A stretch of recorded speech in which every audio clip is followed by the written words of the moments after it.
علیکم، ہم novel start کرتے ہیں حالم، جس کی ایپیسوڈ 33 ہے، جو کہ بہت خوبصورت ناول ہے۔ رات ایسی طویل تھی کہ کٹتی ہی نہیں تھی، اندھیرا چھٹتا ہی نہیں تھا، چاند کی روشنی پہنچتی ہی نہیں تھی، اس کے موبائل کی بیٹری گر رہی تھی، مگر وہ پھر بھی اسے جلائے بیٹھی تھی۔ نیند کا احساس تو غالب نہیں آ رہا تھا، مگر اب بالآخر بھوک لگنے لگی۔ پتھروں اور پتوں پہ بوٹ رکھنے کی آواز آئی تو وہ چونکی۔ فاتح اس کی طرف آ رہا تھا، وہ ذرا چکنی سی ہو کے بیٹھی، مڑ کے نہیں دیکھا، وہ اس کے ساتھ والے پتھر پہ آ کے بیٹھا اور کوٹ کا ٹکڑا اس کو دکھایا۔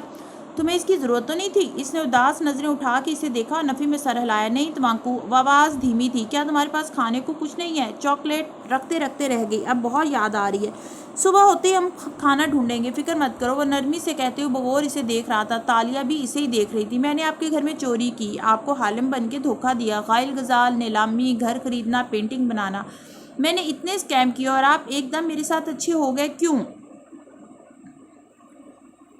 کیونکہ تم نے مجھ سے سچ بولا، وہ اسی نرمی سے بولا تھا۔ میرے پاس کوئی اور آپشن تھا کیا؟ تالیہ، اگر تم اب ہمیشہ اس کی آنکھوں میں دیکھ کے الفاظ ادا کیے، مجھ سے ہمیشہ سچ بولو گی تو مجھے تم سے کوئی پرابلم نہیں ہوگی، مگر آپ دل سے میری عزت نہیں کرتے نا؟ وہ دکھی ہوئی۔ اگر ہم واپس گئے بھی تو آپ مجھے ایک دن میں بھی بھول جائیں گے، تمہیں واپس جانے کا یقین نہیں ہے؟ رات کے اندھیرے میں وہ شخص سامنے بیٹھا تھا جس پہ ایک دوسری دنیا میں جانے کتنے لوگ فدا تھے، جس کا ایک ایک منٹ کیلکولیٹڈ ہوتا تھا، پولیٹیکل سیکرٹری کی ڈائری میں نوٹ شدہ، اور اب وہ اس کے سامنے فرصت سے بیٹھا تھا، ایک تنہا جنگل میں، جہاں کرنے کو کوئی اور کام ہی نہ تھا۔ میں کبھی بھی ہمت نہیں ہارتی تھی توانکو، ایڈم کی طرح میں ماضی میں بھی نہیں رہتی۔ وہ سوگواریت سے پانی کو دیکھتے ہوئے بتانے لگی، میرے پاس ہمیشہ پلان ہوتا تھا، پلان اے فیل ہوا تو سی، نہیں تو ڈی، اور بی؟ تالیہ کے پلان ہے، تالیہ کی مرضی۔ ذرا سے کندھے اچکائے وہ دھیرے سے ہنس دیا، مگر اب میرے پاس کوئی پلان نہیں ہے۔ اس نے ٹھوری گھٹنوں پہ رکھ دی اور تالاب کو دیکھنے لگی۔ میں اتنے عرصے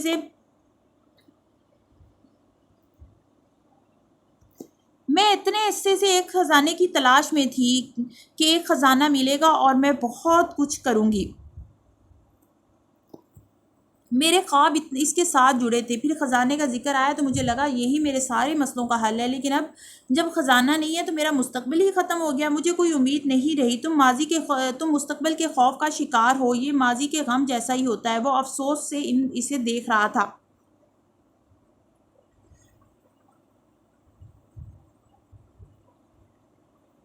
لیکن میں کیا کرتا؟ آپ کو مستقبل سے خوف نہیں آتا؟ مثلاً کس چیز سے؟ جب آپ وزیر اعظم نہیں بنیں گے تو جو جگ ہنسائی اور شرمندگی ہوگی، ہم سب کو معلوم ہے کہ آپ وزیر اعظم نہیں بن سکتے توانکو۔ اچھا، وہ دلچسپی سے مسکرایا، اور میں وزیر اعظم کیوں نہیں بن سکتا؟ کیونکہ آپ سیاسی طور پر مضبوط نہیں ہیں، سیاستدان آپ کا ساتھ چھوڑ چکے ہیں، آپ ان جیسے داؤ پیچ آزمانا نہیں جانتے۔ آپ، اس کی آواز بلند ہوئی بے بسی بھرے غصے سے، آخر آپ کیوں لڑ رہے ہیں سیاسی جنگیں؟ آپ کو خود بھی معلوم ہے کہ آپ نے ہار جانا ہے، آپ سب چھوڑ کے اپنے بیوی بچوں کے ساتھ ملک سے چلے کیوں نہیں جاتے؟ تم نے کبھی فٹ بال میچ دیکھا ہے؟ وہ اسی طرح دلچسپی سے مسکراتا گویا ہوا تو تالیہ نے گہری سانس لی اور حساب کو ڈھیلا چھوڑا۔ جی توانکو، دیکھا ہے۔ ایک دفعہ میں امریکہ میں ایک میچ دیکھنے گیا، بچپن کی بات ہے، جانتی ہو ایک ٹیم نے 4 گول کر لیے تھے اور دوسری کے گول 0 تھے۔ میچ کے آخری 3 منٹ تھے اور دوسری ٹیم کے کھلاڑی آخری حد تک مقابلہ کر رہے تھے، بار بار حملہ کرتے، ہمت ہارے بغیر۔ ان 3 منٹ میں ان کو جیتنے کے لیے 5 گول چاہیے تھے، وہ 3 منٹ میں 5 گول تو نہیں کر سکتے تھے، پھر کیوں؟ یہی تو میں نے سوچا، سب کو معلوم ہے کہ پہلی ٹیم جیت جائے گی، پھر دوسری ٹیم سے آخری سیکنڈ میں تک کیوں لڑ رہی ہے؟ ہتھیار ڈال دے اور بس کر دے۔ اور پھر پہلی ٹیم جیت بھی گئی، لیکن آخری سیکنڈ تک دوسری ٹیم کے لڑکے جواں مردی سے لگے رہے۔ خاموش مگر زندہ جنگل سن رہا تھا، ایک ایک حرف کو بغور پرکھ رہا تھا، وان فتح کہے جا رہا تھا۔ مگر جب میں بڑا ہوا اور میں نے دنیا دیکھی تو مجھے احساس ہوا کہ لڑائی صرف جیتنے کے لیے تو نہیں لڑی جاتی، دوسری ٹیم ہتھیار ڈالتی تو بھی ہار جاتی، آخری منٹ تک مقابلہ کرتی تو بھی ہار جاتی۔ پھر بھی اس نے لڑکے کو اس لیے چنا کیونکہ جب ہم لڑکے ہارتے ہیں تو ہم اس سے کچھ سیکھتے ہیں۔ تالیہ کا موبائل پتھر پر پڑا چمک رہا تو اس کی روشنی فاتح کے چہرے کو منور کیے ہوئے تھی۔ پھر ہم اپنی غلطیوں کا جائزہ امید کے ساتھ لیتے ہیں اور اگلی دفعہ زیادہ جذبے سے میدان میں اترتے ہیں۔ زندگی میں یا ہم نیچے جا رہے ہوتے ہیں یا اوپر، ہمیں ہر لمحہ خود کو اپنے کیریئر، رشتوں اور عمل میں بہتر کرنا ہوتا ہے۔ جہاں ہم رکے وہاں ہم ہاتھ سے اشارہ کیا، نیچے گئے۔ آپ کو اس بھیانک جنگل میں کون سی امید نظر آ رہی ہے؟ میری تو زندگی ختم ہو گئی ہے۔ وہ کچھ دیر اسے دیکھتا رہا، وہ شدید مضطرب اور چڑچڑی دکھائی دے رہی تھی۔ تم نے کہا تم ان کاموں کو چھوڑ دینا چاہتی تھی، کیوں؟ کیونکہ میں تنگ آ گئی تھی، وہ دبا دبا سے چلائی، اس کے سر میں درد ہونے لگا تھا۔ میں لوگوں کو دھوکہ دے دے کر، ان سے جھوٹ بول بول کر بیزار آ چکی تھی، مجھے سکون چاہیے تھا۔ گڈ، اب تمہیں یہاں کسی سے جھوٹ نہیں بولنا پڑے گا۔ تالیہ مراد بالکل ٹھہر گئی، گم سم لاجواب۔ یوں سی وہ گھٹنوں پہ ہاتھ رکھ کے اٹھا، تم یہاں بنا خوف و خطر سچ بول سکتی ہو، یہاں کوئی پولیس نہیں ہے۔ اگر یہ واقعی 15ویں صدی ہے تو یہاں تمہیں کوئی 21ویں صدی کے جرائم کے لیے تو نہیں پکڑے گا تالیہ۔ تم نئے سرے سے سب شروع کر سکتی ہو۔ اس کے کھڑے ہوتے ہی آسمان کا وہ ذرا سا حصہ جو گھنے درختوں سے نظر آتا تھا سفید پڑنے لگا۔ سورج کی پہلی کرنیں درختوں کے بیچ سے گزر کے جنگل کے فرش پہ پڑی تو دنگ رہ گئی۔ رات کو بالآخر صبح نے مات دے دی تھی، رات دم توڑ گئی تھی۔ کیا واقعی؟ وہ تو سمجھنے لگی تھی کہ دنیا سے سارے اجالے ختم ہو گئے ہیں، مگر نہیں۔ اس نے چونک کے فان فاتح کو دیکھا جو اس کے سامنے کھڑا مسکرا رہا تھا۔ امید ابھی بھی باقی تھی۔ اس کے چہرے پہ مغموم مسکراہٹ ابھری۔ فاتح کو دیکھتے ہوئے اس نے سر کو خم دیا، گویا کچھ باتیں دماغ میں بیٹھی تھیں۔ میں کچھ کھانے کے لیے ڈھونڈتا ہوں، وہ کہتے ہوئے مڑا اور درختوں کی قطار کے ساتھ آگے بڑھنے لگا۔ یکایک رکا اور ہاتھ کو جھٹکا دیا۔ کوئی جھکی ہوئی نوکیلی شاخ اس کے ہاتھ کی پشت کو کھرچ گئی تھی۔ جنگل میں ہر طرف سب کچھ اتنا نوکیلا اور تیز تھا کہ بچنا ناممکن تھا۔ وہ رک کے اپنا ہاتھ دیکھنے لگا۔ سطح پہ معمولی سا کٹ لگا تھا، خون کے 2 قطرے بہے تھے۔ توانکو وہ پریشانی سے کھڑی ہوئی۔ آپ کو زخم آیا ہے؟ ذرا سا کٹ ہے۔ آف کورس مجھے پتہ ہے کہ ذرا سے کٹ ہے، مگر یہ اوپن ہے اور ہم جنگل میں ہیں، یہ تو سیپٹک ہو جائے گا۔ وہ اٹھی اور فکر مندی سے کہتی قریب آئی۔ ایڈم جو ابھی تک سامنے اداس سا بیٹھا تھا بس سر اٹھا کے دیکھنے لگا، افسوس اور مزید اداسی سے۔ امید ہے سیپٹک نہیں ہوگا۔ فاتح نے ہاتھ نیچے کر لیے اور عام سے انداز میں تسلی دی، مگر وہ پریشانی سے اسے دیکھتی رہی۔ میرے پاس تو صرف اوزار ہیں، کوئی اینٹی سیپٹک ساتھ رکھنے کی عادت ہی نہیں ڈالی کبھی خود کو۔ اب کیا ہوگا؟ ہم تو ان چھوٹے چھوٹے زخموں سے ہی مر جائیں گے۔ صبح کی پھیلتی سفیدی بھی اس کی امید کو نا امیدی میں بدلنے سے نہ روک سکی۔ ایڈم بن محمد نے ایک دم سر اٹھایا اور بڑبڑایا، اینٹی سیپٹک؟ وہ دونوں نے گردنیں موڑ کے اسے دیکھا۔ کسی خواب سی کیفیت میں وہ کھڑا ہوا تھا۔ ہمیں اینٹی سیپٹک کی کیا ضرورت ہے؟ ہم رین فارسٹ میں ہیں، یہ قدرت کی سب سے بڑی میڈیسن کیبنٹ ہے۔ چوکنے ہوئے انداز میں ایڈم اپنی ایڑیوں پر گھوما، گول چکر کی صورت میں۔ اس نے چاروں طرف دیکھا۔ رین فارسٹ اور جنگل میں فرق یہ ہوتا ہے کہ جنگل میں درخت بھی ہوتے ہیں، آسمان بھی دکھائی دیتا ہے اور زمین پہ پودے اور جھاڑیاں بھی اگی ہوتی ہیں۔ رین فارسٹ کے درخت اتنی گونجریک ہوتے ہیں اور اوپر جا کے اتنے گھنے ہو جاتے ہیں کہ ان کی کینوپی سی بن جاتی ہے اور سورج کی روشنی زمین تک نہیں پہنچ سکتی۔ زمین پہ پودے اور جھاڑیاں کم ہوتے ہیں اور درخت بارش کے پانی کے باعث نشو و نما پاتے ہیں۔ وہ جو پہلے درختوں سے ہٹا جنگل دکھائی دے رہا تھا، ایک دم وہ کچھ اور دکھائی دینے لگا۔ مختلف قسم کے پتے، مختلف قسم کی لکڑیاں، کہیں کہیں اگے جنگلی پھول، جڑی بوٹیاں، ہر شے جیسے چمکنے لگی تھی۔ ان کے نام، ان کے کام، صبح کی سفیدی نے ذہن کو کسی اور طرح سے بیدار کر دیا تھا۔ ملائیشیا کے رین فارسٹ میں 10,000 سے زیادہ اقسام کے پودے اور درخت ہوتے ہیں، یہ تو قدرت کی پوری فارمیسی ہے۔ وہ مسرور سا کہہ رہا تھا۔ تمہیں کیسے معلوم؟ وہ مشتبہ نظروں سے اسے دیکھنے لگی۔ سیریسلی چیتالیہ، آپ کتابیں نہیں پڑھتی کیا؟ وہ تیزی سے فاتح کے قریب آیا جو غور سے اسے دیکھ رہا تھا، پھر اس کا ہاتھ اٹھا کے دیکھا۔ ہمیں جنگل میں سکھایا گیا تھا کہ کیا کھانا ہے اور زخم پہ کیا لگانا ہے، اور میں خود بڑی جڑی بوٹیوں سے اپنے دمے کا علاج کرتا تھا۔ میرے پاس ایک کتاب بھی تھی۔ اس نے فاتح کا ہاتھ اٹھا کے معائنہ کیا۔ آپ کا اوپن وونڈ ہے، اس لیے ہمیں اس نے ادھر ادھر دیکھا۔ ڈسٹرائر پلانٹ کے پتے چاہیے۔ رین فارسٹ میں اس کی بہتات ہوتی ہے۔ مجھے لگتا ہے میں نے سفید پھولوں والا یہ پودا کل اس طرف دیکھا تھا، میں ابھی لے کے آتا ہوں، اور ساتھ میں کچھ کھانے کے لیے بھی۔ فاتح مسکرا کے اس کا جوش دیکھ رہا تھا۔ ایڈم کی رنگت بدلی ہوئی تھی، وہ بیکار اور ناکام نہیں ہے، یہ خیال اس کے اندر بجلیاں بھر رہا تھا۔ اس نے جلدی سے تالیہ کا خنجر اٹھایا اور آگے بڑھ گیا۔ اب بھی ذرا ٹھہرا اور قریب میں ایک پودے کے پتوں کو توڑ مروڑ کے ان کا رخ موڑ دیا۔ چند قدم آگے بڑھا اور قطار میں ایک اور پودے کے پتے مروڑ کے موڑے۔ وہ کیا کر رہا ہے؟ وہ ابھی تک شک سے اسے دیکھ رہی تھی۔ وہ راستے میں نشانیاں چھوڑ رہا ہے تاکہ واپس آسانی سے پہنچ جائے۔ وہ خود پہ بھروسہ کرنا سیکھ رہا ہے۔ جو اسے معلوم ہے وہ جان بچائے گا، جو نہیں معلوم وہ جان لے گا۔ وہ کمر پہ ہاتھ رکھے مسکرا کے اسے دور جاتا دیکھ رہا تھا۔ پھر تالیہ کا چہرہ دیکھا۔ تم فکر مت کرو، وہ کھانے کے لیے کچھ لے آئے گا، پھر ہم اگلا لاہ عمل تیار کریں گے، اوکے؟ اس نے اس بات میں سر ہلایا اور مسکرائی۔ چلو شکر ہے وہ صحرا میں نہیں تھے بلکہ جنگل میں تھے، یہاں مختلف پھل مل جائیں گے کھانے کے لیے۔ پانی کے تازہ جھرنے بھی کہیں بہہ رہے تھے، آواز آ رہی تھی۔ یہ بارش کے پانی کا جوڑ تو گندا تھا، مگر جھرنے تک جب وہ جائیں گے تو خوب سیر ہو کے پانی پی لیں گے۔ اس نے خود کو تسلی دی۔ جنگل میں اچھی خاصی روشنی پھیل چکی تھی، درخت کافی اونچے تھے، اوپر جا کے ان کے پتے آپس میں گلے مل رہے تھے، گویا سبزی چھت بنا رکھی ہو۔ گویا سبز سی چھت بنا رکھی تھی۔ سبز چھت کے درمیان بڑے بڑے سوراخوں سے روشنی جھاؤں کی صورت اندر آتی، لیکن گرمی اور حبس بلا کا تھا۔ روشنی سنہری ہو گئی تھی جب ایڈم واپس آیا۔ اپنی اوپری شرٹ اس نے اتار دی تھی اور اب صرف سیاہ شرٹ پہنے ہوئے تھا۔ دوسری شرٹ میں جانے کون سے پتے اور جڑی بوٹیاں بھر لایا تھا۔ فاتح وہیں پتھر پہ بیٹھا تھا۔ ایڈم نے اس کا ہاتھ تھاما اور ایک پتے کو مروڑ کے اس کا رس زخم پہ لگایا۔ یہ کسی بھی اینٹی سیپٹک سے زیادہ تیزی سے اثر کرے گا، وہ جوش سے بتا رہا تھا۔ Thank you Adam.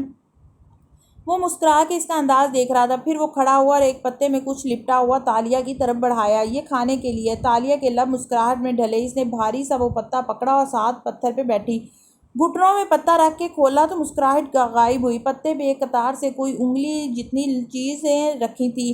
پہلے سے چھپا ہوا گردن جھکائی، پھر ان چیزوں کے پر ٹانگے بازو نظر آئے تو وہ بلبلا کے کھڑی ہوئی۔ یہ تو گراس ہوپر ہے۔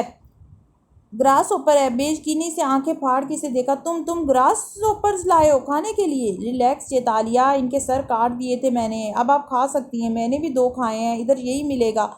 وہ گردن پہ ہاتھ رکھتی دور ہٹی سے متلی ہونے لگی تھی۔ دور ہو جاؤ تو مجھ سے ایڈم، گراس ہوپر میں انرجی ہوتی ہے، میں نے اتنی مشکل سے پکڑے، انرجی نہیں ہوگی تو آپ زیادہ دیر چل نہیں سکیں گی۔ چپ کر جاؤ ایڈم، وہ درست کہہ رہا ہے، جنگل سے لڑتے نہیں ہیں۔ تالیہ، آنکھیں بند کر کے کھا لو۔ Grass hoppers? اس نے صدمے سے ان دونوں کو باری باری دیکھا۔ پورے جنگل میں اس کو صرف گراس ہوپرز ملے؟ کوئی پھل، کوئی سبزی کچھ نہیں ملا؟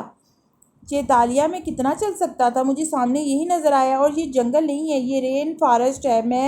میں جھرنے کی طرف جا رہی ہوں۔ اس کا اندر کھول رہا تھا۔ وہ تیزی سے مڑی جہاں سے جھرنے کی آواز آ رہی تھی، اس طرف بڑھی۔ سوری، مگر آپ جھرنے کا پانی نہیں پی سکتی، نہ بارش کا پانی پی سکتی ہیں۔ وہ اب اپنے پتے اور پھول جوڑ رہا تھا جیسے اپنی میڈیسن کیبنٹ سے بہت خوش ہو۔ وہ تلملا کے پلٹی اور گھور کے اسے دیکھا۔ وہ کیوں؟ کیونکہ وہ پانی صاف نہیں ہوتا، اس میں جراثیم اور پیراسائٹ ہوتے ہیں، اس کو ابالے بغیر نہیں پیا جا سکتا، اور درختوں کی لکڑی اتنی گیلی ہے کہ ہم اسے جلا بھی نہیں سکتے۔ تالیہ کا دل ڈوبنے لگا۔ امید پھر سے نا امیدی میں بدلنے لگی۔ تو ہم پانی کیسے پئیں گے؟ ہم کیسے زندہ رہیں گے؟ خاموش کھڑے درختوں کی ہیبت پھر سے طاری ہونے لگی۔ یہ ٹہنیاں، فاتح نے بیٹھے بیٹھے ایک درخت کی طرف اشارہ کیا، جانے بانس کا درخت تھا یا کیا، اس کی سیدھی سیدھی ٹہنیاں تھیں جیسے بھوری لکڑی کی ڈنڈیاں ہوں۔ ان کو کاٹیں گے تو اندر سے پانی نکلے گا، تازہ خالص پانی، تم وہ پی سکو گی۔ تالیہ چپ ہو گئی، پھر ایک ناپسندیدہ نظر پتے پہ قطار میں رکھے گراس ہوپرز پہ ڈالی جن کے سر کٹے ہوئے تھے۔ بدتمیز انسان نے رکھے بھی کیسے سجا کے ہیں؟ مگر یا اللہ، میں کیسے کھا سکتی ہوں؟ اچھا، میں تو سمجھا تھا تم ایوریج فیری ٹیل گرل نہیں ہو۔ وہ سادگی سے بولا۔ سفید شرٹ گدلی ہو رہی تھی مگر چہرہ جھرنے سے ابھی دھو کے آیا تھا اور تازہ دم مسکرا رہا تھا۔ گیلے بال ہاتھ سے پیچھے کو کر دیے تھے۔ تالیہ نے لب بھینچ لیے۔ وہ دونوں اب پہلے سے زیادہ آرام دہ نظر آتے تھے۔ فیز 2۔ میں ایوریج فیری ٹیل گرل ہوں بھی نہیں، وہ چبا چبا کے بولی اور قریب آئی۔ پتے سے ایک مرا ہوا گراس ہوپر اٹھایا۔ آہ تھو! مگر ساری کراہیت کو اندر دبائے اس نے وہ منہ میں ڈال لیا۔ آنکھیں زور سے میچی اور چبایا۔ کرنچی، کرسپی اور انتہائی بد ذائقہ۔ یا اللہ! مگر کراہ تک منہ سے نہیں نکالی۔ آخری لقمہ حلق سے اتارتے آنکھوں میں آنسو آ گئے تھے مگر وہ اسے چباتی گئی۔ وہ دونوں خاموشی سے اسے دیکھتے رہے۔ مجھے نہیں معلوم میرے بابا کو کس سے خطرہ تھا جو انہوں نے مجھے دوسری دنیا میں بھیج دیا، لیکن خدا کی قسم جس دن مجھے وہ شخص ملا جس نے میرے گاؤں اور میرے بابا کو ان مسائل کا شکار کیا تھا، میں اس کی جان لے لوں گی۔ بے بسی بھرے غصے سے بول رہی تھی۔ حلق تک کڑوا ہو چکا تھا۔ گڈ، تمہارے پاس پلان ہے فائنلی۔ خیر، میرے پاس بھی پلان ہے، فاتح اٹھتے ہوئے بولا۔ اس کی چھوٹی آنکھوں میں ڈھیر ساری امید تھی۔ ہمیں سٹاپ کرنا ہے، STOP۔ ایس سے سٹاپ، ٹی سے تھنک، او سے آبزرو اور پی سے پلان۔ ہم جب بھی جنگل جاتے تھے اس سٹاپ تدبیر کے ذریعے اگلا لاحِ عمل تیار کرتے تھے۔ وہ کمر پہ دونوں ہاتھ رکھے کھڑا کہہ رہا تھا اور وہ دونوں اس کو سن رہے تھے۔ ہم سٹاپ اور تھنک کے مرحلے سے نکل آئے ہیں، اب مشاہدہ کرنا اور پلان کرنا ہے، اس لیے سنو۔ ہم اس وقت جنگل میں ہیں اور جنگل سے نکلنے کا واحد راستہ اس کے سب سے اونچے مقام تک پہنچنا ہوتا ہے۔ وہ تینوں درختوں کے درمیان چل رہے تھے۔ لمبی قمیض اور الجھے بالوں والی تالیہ بیگ اٹھائے سب سے پیچھے تھی اور عرفان فاتح سب سے آگے۔ ہمیں اونچائی کی طرف سفر کرنا ہے جہاں سے ہم دیکھ سکیں کہ جنگل سے نکلنے کا راستہ کیا ہے اور وہاں سے کسی کو مدد کے لیے پکار سکیں۔ یقیناً آس پاس آبادی ہوگی۔ ایڈم چلتے ہوئے پتے موڑ رہا تھا۔ فاتح آنکھیں چھوٹی کر کے متلاشی نظروں سے سامنے دیکھتے ہوئے قدم اٹھا رہا تھا اور وہ سب سے پیچھے نڈھال سی چلتی جا رہی تھی۔ ہم ایک دن میں جنگل میں 1.5 میل سے زیادہ نہیں چل سکیں گے، زمین سلپری ہے، پیر ٹھنس جائیں گے۔ زمین میں سرخ بھوری مٹی گیلی تھی، اس پہ پتھر، پتے، ٹہنیاں سب بکھرا ہوا تھا اور بدک قدم اٹھا پا رہی تھی۔ بار بار کوشش کرنی پڑتی۔ اونچائی کو جاتے درخت خاموشی سے وقت کے ان 3 مسافروں کو نم زمین پہ اوپر چڑھتے دیکھ رہے تھے۔ چونکہ جنگل زندہ ہے، ہمیں ڈنڈوں اور جوتوں کی آوازوں کے ساتھ سانپوں اور بچھوؤں کو اپنی آمد کی خبر کرنی ہوگی تاکہ وہ چھپ جائیں۔ وہ صرف ڈر کے حملہ کرتے، جب وہ ہمیں دیکھ لیں گے تو وہ دور ہٹ جائیں گے۔ ان تینوں نے لاٹھیاں اٹھا رکھی تھیں جو دراصل درختوں کی موٹی ٹہنیاں تھیں، اور وہ ان کو زمین پہ رکھتے ہوئے قدم اٹھا رہے تھے۔ پتوں اور پتھروں پہ آواز پیدا ہوتی تھی۔ جنگل کا معاملہ عجیب تھا۔ درخت کے تنے پہ اگر آواز پیدا کرو یا ذرا سا جھٹکا دو تو اوپر شاخوں تک جا کر وہ آواز کئی گنا بڑھ جاتی تھی۔ نیچے تھوڑی سی حرکت، اوپر جاتے جاتے اتنے شور بن جاتی تھی۔ ہمیں بہت سارا پانی پینا ہوگا۔ ٹہنیوں کو توڑ کے ہم رات بھر کے لیے ان کو بوتلوں میں اور پتوں کے برتنوں میں الٹا کھڑا کر دیں گے۔ صبح تک کافی پانی جمع ہو جائے گا۔ وہ ایک درخت کے پاس رکے کھڑے تھے۔ ایڈم ٹہنیاں کاٹ کاٹ کے ان کو دے رہا تھا۔ تالیہ نے چہرہ آسمان کی طرف اٹھا کے ٹہنی منہ پر لٹکائی تو قطرہ بقطرہ پانی اندر گرنے لگا، تھوڑا اور آہستہ مگر تازہ صاف پانی۔ یہ تالیہ کے کوٹ سے میں نے مچھلی پکڑنے کے لیے جال بنایا ہے۔ اگر ہم اس سے مچھلیاں پکڑ سکیں تو ہمیں گراس ہوپرز کی ضرورت نہیں پڑے گی۔ وہ ایک جھرنے کے کنارے بیٹھے تھے۔ ایڈم چند کیڑے کھنجر پہ اٹھائے پانی پہ چھڑک رہا تھا۔ فاتح نے ایک ٹہنی کا لوپ سا بنایا، انگریزی حرف پی کی طرح، اوپر کپڑا چڑھایا کے بازو اور اس جال کو پانی میں ڈال دیا۔ اس کے نم بال ماتھے پہ بکھرے تھے جن کو وہ بار بار ہاتھ سے پیچھے کرتا تھا۔ وہ پتھر پہ بیٹھی اس کو دیکھے گئی۔ وہ اس لیے دیے اور اسپاٹ سیاستدان سے مختلف نظر آ رہا تھا جس سے وہ چند دن پہلے ملی تھی، مگر تب اور اب میں بہت فرق تھا۔ اس سے ایک نظر اپنے حلیے کو دیکھا، گرد آلود قمیض، چہرہ بھی میلا، سنہری چوٹی سے نکلتے بال، وہ سوشلائٹ اور طرح دار امیر زادی غائب ہو گئی تھی۔ مگر ہو سکتا ہے کہ ہمیں مچھلی نہ ملے اور ہمیں انہی کیڑوں پہ گزارا کرنا پڑے۔ فاتح نے ٹہنیوں اور کپڑے کے جال پانی سے باہر نکالا تو وہ خالی تھا۔ اس نے گہری سانس لے کے شانے اچکا دیے۔ پھر جھرنے کی مچھلیاں بہت تیز اور ہوشیار تھیں، ہاتھ ہی نہیں آ رہی تھیں۔ ہم زیادہ دیر جھرنے کے پاس رک نہیں سکیں گے۔ اگر مچھلیاں ہاتھ نہ آئیں تو ہمیں آگے بڑھتے رہنا ہوگا۔ ہر چند قدم پہ درختوں کی اقسام بدل جاتی ہے۔ وہ اب گھنے اور موٹے تنے والے درختوں کے درمیان چل رہے تھے۔ ایڈم ایک درخت کے پاس رکا اور قدرے جوش سے کچھ بتانے لگا۔ وہ برے منہ کے ساتھ اسے دیکھے گئی۔ وان فاتح سنتے ہوئے بار بار چہرے پہ آیا پسینہ پونچھتا تھا۔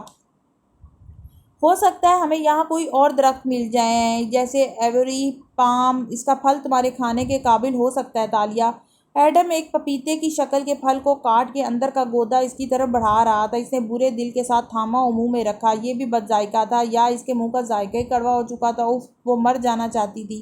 رات کو سونے کے لیے ہم ان سانپ بچھوؤں کے ساتھ جنگل کے فرش کو شیئر نہیں کر سکتے، اس لیے ہمیں ہیمموک بنانے ہوں گے۔ شام اتر آئی تھی مگر روشنی کافی تھی۔ وہ ایک جگہ رکے ہوئے تھے اور لکڑیاں جوڑ رہے تھے۔ تالیہ ٹہنیاں کاٹ رہی تھی، فاتح لکڑی کے 2 پول زمین میں گاڑے ان کے درمیان ٹہنیوں کا جھولا بنا رہا تھا۔ بار بار وہ رک کے رسی نما ٹہنی کھینچتا اور اس کی مضبوطی چیک کرتا۔ یہ جھولا زمین سے 4-5 فٹ اونچا تھا۔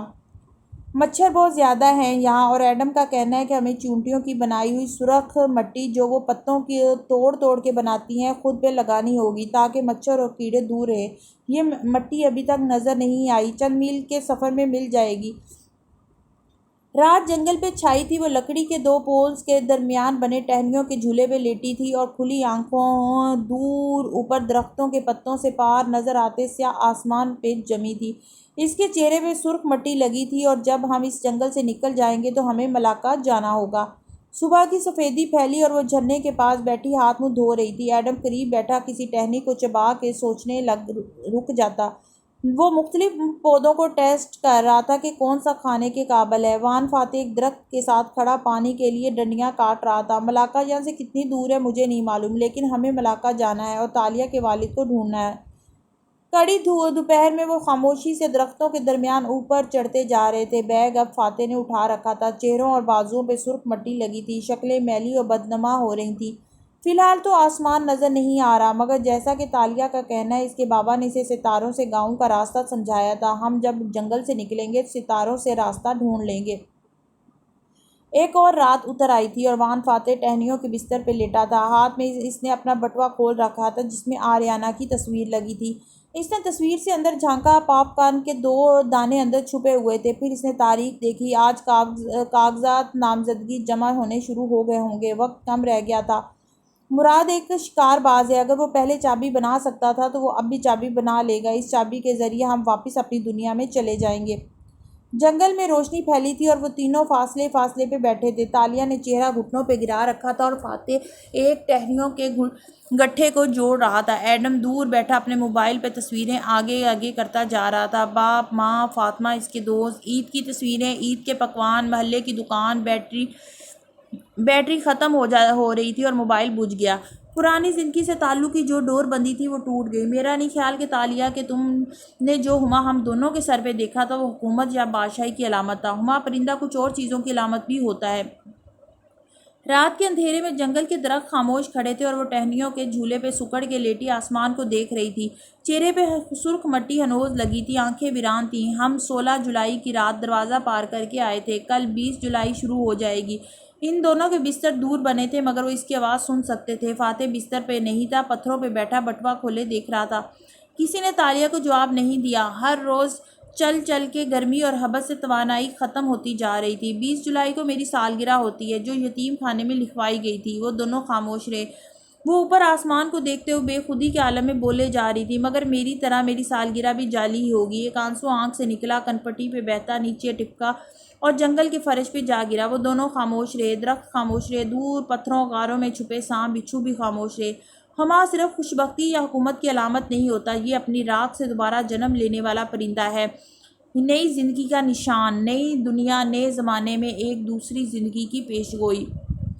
اونچے درختوں کے پتوں سے چھن کے آتی روشنی نے جنگل منور کر رکھا تھا۔ وہ تینوں قطار میں چلتے ہوئے اوپر چڑھ رہے تھے۔ اب سامنے سیدھی زمین شروع ہو گئی تھی۔ درخت اتنے زیادہ اور قریب قریب اگے تھے کہ چند میٹر سے آگے کیا ہے دکھائی نہیں دیتا تھا۔ وہ نڈھال سی چل رہی تھی، ڈنڈا زمین پہ مارتی، بے جان قدم اٹھاتی۔ ایڈم، کیا ہم ان پودوں میں سے کچھ کھا سکتے ہیں؟ فاتح سب سے آگے چلتے ہوئے پوچھ رہا تھا۔ نہیں سر، ان پودوں پہ سفید اور پیلی بیریز ہیں، یہ زہریلے ہوں گے۔ اور مشروم کا تو سوال ہی پیدا نہیں ہوتا، اکثر زہریلے ہوتے ہیں۔ وہ بڑی سمجھداری سے بتاتے ہوئے قدم اٹھا رہا تھا۔ تانیہ تنگ کہ اس کی پشت کو دیکھتے ہوئے چل رہی تھی۔ اور یہ ان پودوں کے پتے بہت چمکیلے ہیں سر، یہ بھی زہریلے ہیں۔ اور یہ والا میں نے اس لیے نہیں توڑا کیونکہ اس کے پتے 3 کے گروپ میں ہیں، اور جن پودوں کے پتے 3 کے گروپ میں ہوں وہ کھانے کے لائق نہیں ہوتے۔ اور یہ والے جو اس طرف ہیں، وہ اشارہ کر کے بتا رہا تھا، یہ پہلے بھی گزرے تھے، ان سے بادام کی خوشبو آتی ہے۔ اور یاد رکھیے گا، کبھی بھی بادام کی خوشبو والے پودے سے کچھ نہیں کھاتے کیونکہ وہ زہریلا ہوتا ہے۔ وہ تلخی سے پیچھے سے بولی، ایڈم تمہارے اس جنگل میں کچھ ہے جو زہریلا نہ ہو؟ ریلیکس کریں چیتالیہ، ہم اس جنگل میں آپ کی وجہ سے۔ وان فاتح نے گردن موڑی تو گڑبڑا کے بولا، نہیں ہے، ہم اپنی وجہ سے ہیں۔ آواز دھیمی کر لی۔ فاتح نے ایک تنبیہی نظر اس پہ ڈالی اور آگے بڑھ جاتا، مگر تالیہ مراد نے ایک دم اپنا بیگ پھینکا اور ان دونوں کے سامنے آئی۔ اسے کہنے دے تماکو، وہ سچ کہہ رہا ہے۔ وہ درد سے چلائی، منہ پہ لگی مٹی ہی تھی، بال گول پونی میں باندھ رکھے تھے، ٹراؤزر کے پانچے کیچڑ آلود تھے اور قمیض کے دامن پہ کانٹے لگے تھے۔ تالیہ، اس نے رسان سے پکارنا چاہا مگر وہ نہیں سن رہی تھی۔ آپ دونوں اس میں میری وجہ سے پھنسے، میں ذمہ دار ہوں، میں قصوروار ہوں۔ ہم 4 دن سے اس جنگل میں بھٹک رہے ہیں، ہم گراس ہوپرز، ٹرمائٹ اور عجیب سے پودے کھا رہے ہیں۔ یہ میرے گناہوں کی سزا ہے، یہ سب میرے لالچ کا انجام ہے۔ وہ ٹھیک کہہ رہا ہے، ہم اس میں میری وجہ سے پھنسے ہیں۔ اس کی آنکھوں سے آنسو ابلنے لگے۔ ایڈم خفیف سا ہوا۔ چیتالیہ، میرے مطلب نہیں تھا، میرے پاس پلان ہوتا تھا تو آنکھوں میرے پاس ہمیشہ پلان ہوتا تھا، مگر اب نہیں ہے کیونکہ میں 4 دن سے گلٹی فیل کر رہی ہوں۔ وہ گھٹنوں کے بل زمین پہ گرتی گئی، گردن جھکا دی اور بچوں کی طرح رونے لگی۔ اب میرا ذہن بلینک ہو گیا ہے، ساری تدبیریں، سارے رستے کھو گئے ہیں۔ داتن نے مجھے کتنا منع کیا تھا مگر میں نے اس کی ایک نہیں سنی۔ یہ میری سزا ہے۔ وہ چہرہ ہاتھوں میں چھپا کر رو رہی تھی۔ وہ دونوں سامنے کھڑے اسے دیکھ رہے تھے۔ میں کمزور اور تلخ نہیں تھی، میں بہت بہادر اور مضبوط تھی، میں ہر مسئلے کا حل نکال لیتی تھی، مگر اب میرا دل اتنا بوجھل، اتنا دکھی ہے کیونکہ میں نے آپ دونوں کی زندگی میں بھی خراب کر دی۔ اس کو بولنے دیجیے توانکو، وہ سچ کہہ رہا ہے۔ فاتح نے لکڑیوں کی گٹھی پرے پھینکی اور اس کے سامنے جھکا جیسے بڑا کسی بچے کے سامنے گھٹنوں پہ ہاتھ رکھ کے جھکتا ہے۔ میک اے وش۔ تالیہ نے ہاتھ ہٹا کے بھیگے چہرے سے اسے دیکھا۔ جی، آج تمہاری سالگرہ ہے، کوئی خواہش کرو۔ وہ ڈبڈبائی آنکھوں سے اسے دیکھے گئی۔ سرخ آنسو سرخ مٹی والے چہرے پہ نہروں کی صورت بہہ رہے تھے۔ تم بتاؤ تالیہ، تمہیں اس وقت سب سے زیادہ کس چیز کی خواہش ہے؟ میں واپس کیل جانا چاہتی ہوں اور ایک اچھی زندگی۔ ہاں، وہ تمہاری ضرورت ہے، میں خواہش پوچھ رہا ہوں۔ خواہش؟ اس نے آنکھیں بند کی تو آنسو ابل کے گردن تک لڑکتے گئے۔ اس نے آنکھیں کھولی۔ میں ملاقہ کے ہوٹل میں فریج سے چاکلیٹ رکھتے رکھتے رہ گئی تھی۔ میں نے آپ کے گھر کے سامنے والے کیفے میں بھی ہاٹ چاکلیٹ آرڈر کر کے انچھوا چھوڑ دیا تھا۔ مجھے چاکلیٹ کھانی ہے توانکو۔ وہ پھر سے رونے لگی تھی۔ اسے اپنی بے بسی پہ غصہ آ رہا تھا، رحم بھی آ رہا تھا۔ وہ اتنی کمزور کیسے پڑ سکتی تھی؟ کتنی کیلوریز ہوں مجھے پرواہ نہیں، مجھے بس بڑا سا چاکلیٹ کیک کھانا ہے، اتنی اتنی اتنی ساری چاکلیٹ۔ اس نے دونوں ہاتھوں سے اشارہ کر کے بتایا۔ چند لمحے جھکے کھڑا اسے دیکھتا رہا، پھر سیدھا ہوا اور آگے بڑھ گیا۔ قریب میں ایک موٹے تنے کا درخت لگا تھا۔ اس نے ہاتھ بڑھا کے پھل توڑا جو سخت خول میں تھا، دیکھ کے طبیعت مقدر ہو جاتی تھی۔ پھر فاتح نے اسے چاقو سے کاٹا اور اندر سے سفید گودے کا کھنجر پہ نکال کے اس کی طرف بڑھایا۔ اس گودے میں سخت سخت سے بیج نظر آ رہے تھے۔ تم تصور کرو یہ چاکلیٹ ہے، تصور کرنے سے یہ واقعی تمہیں چاکلیٹ لگے گی اور تم اسے شکر کر کے کھا لو۔ وہ دوستانہ انداز میں سفید شے بڑھائے ہوئے تھا جو دیکھنے سے ہی بدمزہ لگتی۔ تالیہ نے ہاتھ نہیں بڑھایا۔ یاد ہے تم نے کہا تھا اگر کبھی مجھ پہ ایسا وقت آیا کہ میرے ساتھ ملے قوم میں سوائے ایک کے کوئی نہ کھڑا ہو تو تم اپنی پوری سچائی سے کہتی ہو کہ تم وہ ایک شخص ضرور ہوگی، اس لیے کیونکہ تم مجھے اپنا لیڈر مانتی ہو۔ اب میں تمہیں کہہ رہا ہوں کہ تم اس کو شکر ادا کر کے کھا لو۔ تالیہ نے اس بات میں سر ہلایا، آنسو پونجے اور کھڑے ہوتے ہوئے خنجر لے لیا، پھر اس گودے کو تھوڑا سا منہ میں ڈالا اور بند ہونٹوں سے ذرا سا چبایا۔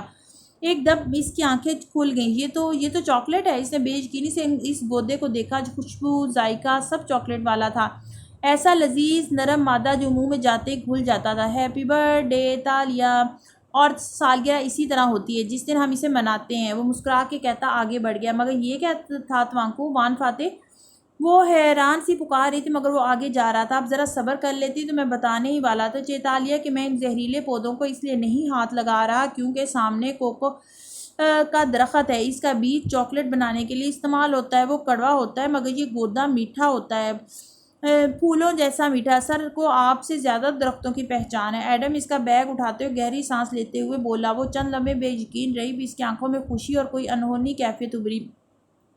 وہ دوڑ کے اس درخت کے پاس گئی اور وہ اونچا بڑا قدیم درخت اپنی شاخوں پہ ایسے ڈھیروں پھل لادے ہوئے تھا، جانے اس میں اتنی توانائی کہاں سے آ گئی۔ وہ تیزی سے آگے بڑھی اور بلی کی طرح شاخ پہ چڑھ گئی۔ آگے جاتے فاتح کے قریب آتے ایڈم نے سرگوشی میں کہا، چاکلیٹ حلق میں جاتی ہے تو دماغ میں وہ ہارمون ریلیز ہوتے ہیں جو ہمیں خوشی دیتے ہیں، ریلیکس کرتے ہیں۔ امید ہے چیتالیہ کا موڈ اب اچھا ہو جائے گا۔ تمہیں کیسے معلوم؟ آپ کتابیں نہیں پڑھتے کیا؟ وہ خفگی مگر اعتماد سے کہتا آگے بڑھ گیا۔ جہاں ایک ٹیلے پہ سرخ مٹی نظر آ رہی تھی، اسے پوٹلی میں مزید وہ مچھر مار دوا بھرنی تھی۔ تالیہ ابھی تک درخت پہ چڑھی اپنی قمیض کے دامن میں وہ بہشتی پھل اکٹھا کر رہی تھی۔ مٹی سے اٹے چہرے پہ مسکراہٹ اور رونق واپس پلٹ رہی تھی۔ دھوپ تیز ہو گئی تھی، گرمی و حبس بڑھ گیا تھا۔ وہ تینوں قریب قریب چلتے جا رہے تھے، ایک دم چھایا سی چھا گئی اور ٹپ ٹپ بارش برسنے لگی۔ وہاں ہر روز اتنی دفعہ بارش برستی تھی کہ اب ان کو کسی سائے کی تلاش ہی نہ رہی تھی، بس ایک درخت تلے آ کھڑے ہوئے فوار یہاں بھی ان کو بھگوئے جا رہی تھی۔ فاتح نے گھڑی دیکھی، سورج ڈوبنے میں ابھی پونا گھنٹہ تھا، پھر آسمان کو دیکھ کے کچھ سوچنے لگا۔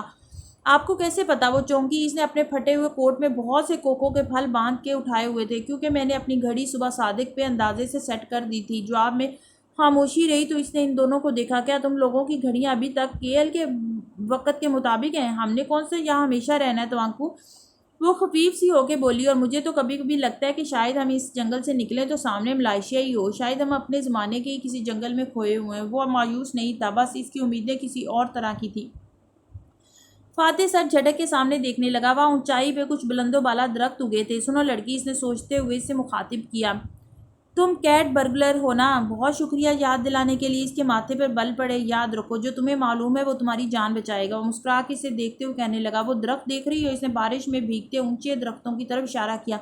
میرے خیال میں یہ درخت جنگل کا سب سے بلند ترین مقام ہے۔ تمہیں دیواروں پہ چڑھنے کی عادت ہوگی، بارش تھمے تو تم اس درخت پہ چڑھ کے وہ اوپر اس کی چوٹی تک جاؤ گی اور وہاں سے تمہیں دور دور تک سارا علاقہ دکھائی دے گا۔ اوکے، مگر مجھے کیا کرنا ہوگا؟ تمہیں دیکھنا ہوگا کہ جنگل سے نکلنے کا قریبی راستہ کون سا ہے، میدانی علاقہ کس طرف ہے، کوئی انسان آس پاس ہے یا نہیں، پھر ہم اسی سمت میں سفر کریں گے، اور اگر ہر طرف درخت ہی درخت ہوئے تو آپ یہ دیکھیں چیتالیہ کے آس پاس کوئی جنگل ہے یا نہیں، ہم جنگل کی طرف چلے جائیں گے۔ عقل مند، ہم پہلے ہی جنگل میں کھڑے ہیں، یہ جنگل نہیں ہے، گو کہ ہم اس کو جنگل کہہ رہے ہیں، یہ رین فارسٹ ہے۔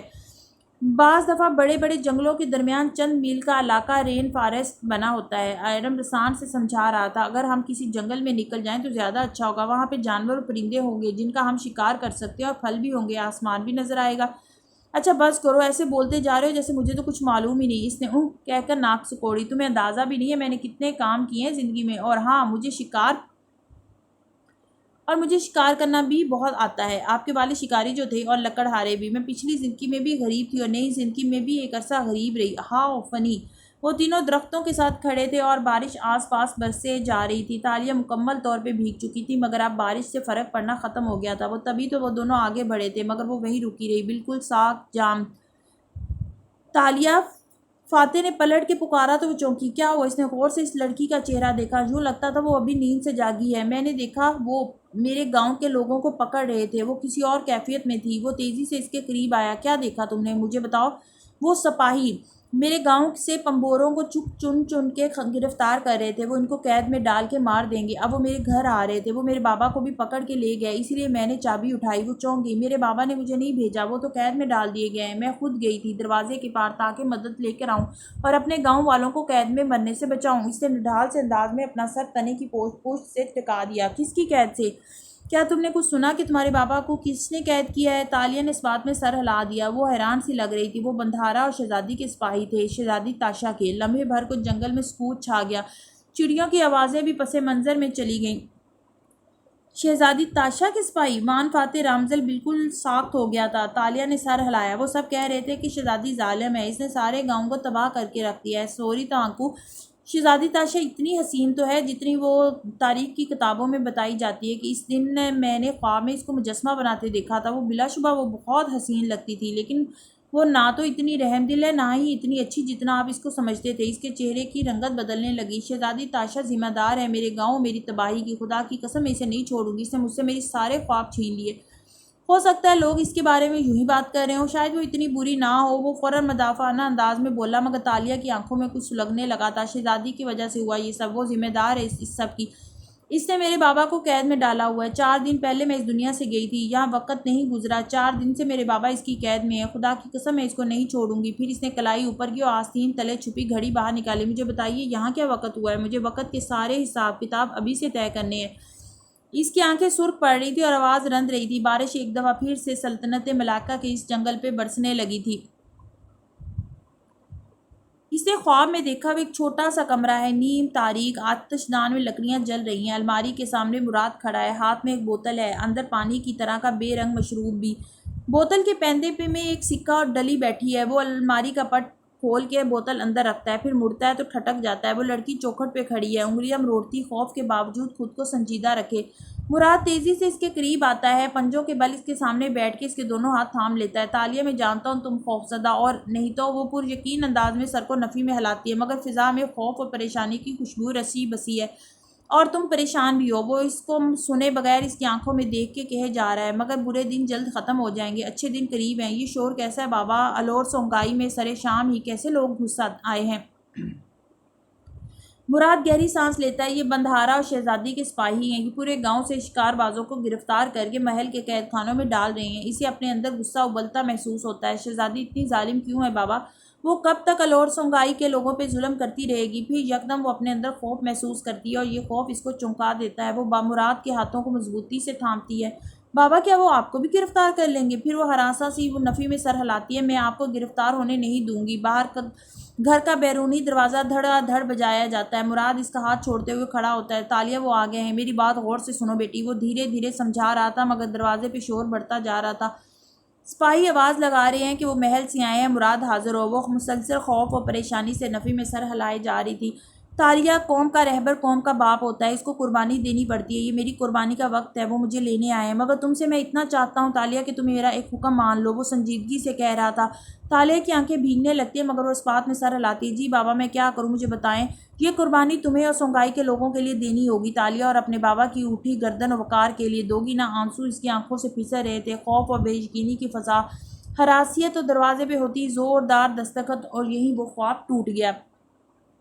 وہ سال تھا 1459 عیسوی، اور سلطنت تھی سرزمین ملاکہ کی، جو کئی ریاستوں اور ملکوں سے وسیع و عریض تھی۔ اس میں کئی ہی وہ گھنا رین فارسٹ واقع تھا جس کے اندر برستی بارش اب تھم چکی تھی، اور کیچڑ زدہ زمین پہ وہ تینوں چل رہے تھے۔ تالیہ کی پیشانی خفگی سے سکڑی ہوئی تھی۔ تیز چلتے چلتے وہ فاتح کے برابر پہنچ گئی، پھر 2 قدم آگے نکل گئی۔ وان فاتح نے ایک گہری نظر اس کی پوچھ پہ ڈالی۔ ضروری نہیں ہے شہزادی ویسی ہو جیسی تمہارے خواب میں تمہیں بتائی گئی ہے۔ تم نے اپنی آنکھوں سے اسے ظلم کرتے نہیں دیکھا، صرف اس کے ظلم کے قصے سنے ہیں۔ تالیہ نے چہرہ موڑ کے اسے دیکھا تو آنکھوں میں غصہ تھا۔ اس کے آدمیوں نے گاؤں میں فساد برپا کیا ہوا تھا۔ وہ میرے بابا کو پکڑ کے لے جانے والے تھے اور اس وقت بابا نے مجھے ایک حکم دیا تھا، یعنی چابی کے ذریعے دروازہ پار کرنے کا۔ اس کی آواز اونچے درختوں سے ٹکرا کے پلٹنے لگی۔ شہزادی تاشا کی وجہ سے میرا خاندان ٹوٹا، گاؤں تباہ ہوا۔ یہ سب 4 دن پہلے ہوا ہے۔ وقت یہاں رک گیا تھا۔ 4 دن پہلے جب ہم دروازہ پار کر کے ادھر آئے تو اسی دن میرے بابا کو قید میں ڈالا گیا ہوگا۔ 4 دن سے ہم اگر ان درختوں میں بھٹک رہے ہیں تو میرے بابا قید خانے میں اذیت کاٹ رہے ہوں گے۔ کیا یہ شہزادی تاشا کے ظالم ہونے کے لیے کافی نہیں ہے؟ سر ٹھیک کہہ رہے ہیں۔ چیتالیہ ایڈم چھڑی سے زمین کو ٹٹولتا قریب آیا۔ کیا معلوم وہ سپاہی شہزادی کے نہ ہوں۔ تاریخ کی کتابوں کے مطابق بندھارا انتہائی مکار اور سازشی آدمی تھا، مگر اس کی بیٹی تاشا وہ بہت اچھی لڑکی تھی۔ تالیہ لب بھیج کے ایڈم کو دیکھنے لگی جو اس کے کھا جانے والے تاثرات سے بے نیاز بولے جا رہا تھا۔ البتہ فاتح بس غور سے اس کی پیشانی کی سلوٹیں دیکھ رہا تھا۔ 4 دن سے بددل نظر آتی تالیہ کے اندر اب چنگاریاں سی بھر چکی تھیں۔ ٹھیک ہے، پرتگالیوں نے تاریخ کی کتابیں جلا دیں، اس لیے ہمیں سلطان مرسل شاہ یا شہزادی تاشا کا ذکر بہت کم ملتا ہے، مگر جتنا ذکر موجود ہے اس کے مطابق وہ ملاقہ کی سب سے خوبصورت شہزادی تھی، اتنی سحر انگیز کہ اس کے سامنے چاند سورج شرما جائیں۔ وہ قدیم کتابوں کے الفاظ یاد کر کے دہراتے ہوئے ارد گرد درختوں کو دیکھ رہا تھا۔ وہ جب محل کی 12 دریوں میں چلتی تھی تو ادب سے لوگوں کی گردنیں جھک جایا کرتی تھی۔ جب وہ دربار میں آتی تو وزراء اور درباری و غیر ملکی سفیر بے اختیار کھڑے ہو جاتے تھے۔ وہ بولتی تھی تو سلطان دم سادے اس کو سنا کرتا تھا۔ وہ بہت سی زبانیں بول سکتی تھی، تیر اندازی، تلوار زنی، گھڑ سواری، نیزہ بازی، وہ سب جانتی تھی۔ وہ لکھ پڑھ بھی سکتی تھی، رقص اور دوسرے فنون لطیفہ سے بھی واقف تھی۔ چین اور ملاقہ کا کوئی ایسا کھانا نہ تھا جو شہزادی تاشا پکا نہ سکے، کوئی ایسا ٹانکا نہ تھا جس کو وہ کاٹ نہ سکے۔ وہ حرم کی نگران تھی، بندھارا کی سب سے قابل اعتماد مشیر۔ وہ سیاست کے داؤ پیچ سے بھی واقف تھی۔ غرض کیا تھا جو راجا کی بیٹی کو کرنا نہیں آتا تھا، اس لیے اس کو تاشا پسونا کہا جاتا تھا۔ تاشا پسونا، تالیہ نے سرخ پڑتے چہرے کے ساتھ ابرو اٹھایا۔ اس ان دیکھی عورت کی اتنی تعریف برداشت نہیں ہو رہی تھی۔ پسونا یعنی ساحرہ، جادوگرنی، اور یہ ساری باتیں تمہیں کیسے معلوم ہے؟ ایڈم وہ پھنکاری، کیونکہ میں کتابیں پڑھتا ہوں۔ چیتالیہ، کیوں آپ نہیں پڑھتی؟ کچھ زیادہ ہی سادگی سے پوچھا۔ تالیہ کی رنگت اب ضبط سے سیاہ پڑنے لگی تھی، دانت کچکچا رکھے تھے۔ تمہاری تاریخ کی کتابیں جھوٹی ہو سکتی ہیں مگر میرے خواب نہیں۔ وہ ایک ظالم شہزادی ہے اور بس۔ اتنی ساری کتابیں ایک ساتھ جھوٹ نہیں بول سکتی۔ بالآخر فاتح سنجیدگی سے کہتے ہوئے آگے بڑھ گیا تو وہ تڑپ کے اس کی طرف گھومی۔ ایڈم کہہ رہا تھا تو اسے صرف برا لگا تھا، مگر اس کا انداز تو مانو تالیہ بنت مراد کے اندر آگ ہی لگا گیا۔ میرے خواب جھوٹ نہیں بولتے تو آنکھوں، میری زندگی کی تباہی کی ذمہ دار آپ کی تاشا پسونا ہی ہے، میں نہیں مان سکتا۔ وہ بے نیازی سے نفی میں سر ہلاتا آگے جا رہا تھا جیسے اسے کسی بات کی پرواہ نہ ہو۔ تالیہ اور اس کے خواب غلط ہو سکتے تھے مگر اس کے ذہن میں بنا تاشا پسونا کا امیج نہیں۔ وان فاتح کو شہزادی تاشا کی طرفداری کا شوق کیوں ہے؟ ہاں، اسے دور جاتے دیکھ کے وہ بے بس ہی بولی، کیونکہ وان فاتح اس کے فین ہے، وہی فین جو آپ فاتح صاحب کی ہیں۔ فین؟ زور دے کے بولا۔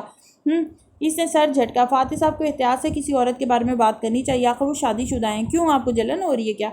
وہ بیگ کندھے پہ ڈالتا ابرو اچکا کے بولا اور پھر بے نیازی سے آگے بڑھ گیا۔ تالیہ کی برداشت ختم ہو چکی تھی، لپک کے ایک پتھر اٹھایا، ایڈم کی کتابوں سے بھری کھوپڑی کا نشانہ باندھا مگر پھر ضبط کر گئی۔ میں اور جیلس ہوں لیکن اس کو تو میں چھوڑوں گی نہیں۔ پتھر پرے پھینک دیا اور ڈنڈے کو زمین پہ رکھتی قدم اٹھانے لگی۔ ماتھے پہ سلوٹیں پڑی تھی اور اندر غصہ ہی غصہ ابل رہا تھا۔ شہزادی تاشا کے گناہوں میں ایک اور کا اضافہ ہوا، جنگل مزید گھنا ہوتا جا رہا تھا۔ وہ مسلسل گیلی زمین پہ اوپر چڑھ رہے تھے، پیر بار بار پھسلتا، خود کو سنبھالنا پڑتا۔ ایڈم وقفے سے گردن کے پیچھے ہاتھ رکھتا، سر پھر جھٹکتا، شاید اسے کہیں تکلیف دی ہوں۔ اور پڑھے کتابیں۔ کیٹ برگلر، ایک درخت کی طرف اشارہ کرتے فاتح نے اسے پکارتے ہوئے روکا۔ وہ سفید گدلی شرٹ کے آستین چڑھائے دونوں ہاتھ کمر پہ رکھے ہوئے تھا، گیلے بال ماتھے پہ جمے تھے اور مٹی والا چہرہ اوپر اٹھائے اونچائی کی سمت دیکھ رہا تھا۔ یوں لگتا وہ برسوں سے اس جنگل میں بھٹک رہا ہو۔ جی توانکو، وہ ڈنڈا نیچے پھینکتی سامنے آئی، گالوں پہ مٹی جمی تھی، الجھی چوٹی کندھے پہ گری تھی اور آنکھوں میں ناراضگی تھی۔ اس درخت پہ چڑھو، اوپر آخری شاخ تک، اور وہاں سے دیکھ کے بتاؤ کہ اس جنگل کے پار کیا ہے۔ وہ اوپر دیکھتے ہوئے سنجیدگی سے حکم دے رہا تھا۔ تالیہ نے ہتھیلی سے گال پہ لگی مٹی صاف کی، آستین مزید پیچھے کو چڑھائیں اور تیز قدموں سے درخت کی جانب بڑھی۔ وہ 4 دن کی تھکی اور پست حوصلہ تالیہ نہیں تھی، شہزادی تاشا پہ آتا غصہ توانائی دے رہا تھا۔ درخت کانٹوں سے بھرا تھا، سب کچھ اتنا نوکیلا تھا کہ احتیاط سے چڑھنا پڑتا، مگر اس کے لیے یہ آسان تھا۔ ہاتھوں پہ اس نے پھٹے کوٹ کا کپڑا لپیٹ لیا اور اوپر چڑھتی گئی، بالکل کسی بلی کی طرح۔ وان فاتح اور ایڈم گردنیں اٹھائے ہاتھوں سے آنکھوں پہ سایہ کیے اس کو دیکھ رہے تھے، یہاں تک کہ وہ اونچے درخت پہ غائب ہو گئی۔ پھر چند منٹ بعد وہ نیچے آتی دکھائی دی۔ تو کیا دیکھا تم نے؟ کیا ہے جنگل کے چاروں طرف؟ اور گوڑ توانکو، وہ درخت سے اترتی ہے، آنکھوں میں حیرت و خوشی سموئے بولی، ہمیں غلط فہمی ہوئی تھی، ہم تو 2016 میں ہی ہیں، جنگل کے باہر کوالمپور ہے، 2 میل کے فاصلے پہ مجھے سینٹرل پارک نظر آ رہا ہے۔ ایڈم کا منہ بے یقینی سے کھلا، خوشی سے لب واہ ہوئے، پھر ذرا ٹھہرا، فاتح کو دیکھا جو بالکل سنجیدہ تھا۔ ایڈم کی مسکراہٹ سمٹی، شک سے تالیہ کو دیکھا، آپ جھوٹ بول رہی ہیں؟ ظاہر ہے میں جھوٹ بول رہی ہوں، کیوں تم چہرے نہیں پڑھ سکتے کیا؟ ناک کوڑ کے جتا کے بولی اور اس کی طرف سے رخ پھیر لیا ہوں۔ ایڈم پہ گویا اوس سی گر پڑ گئی۔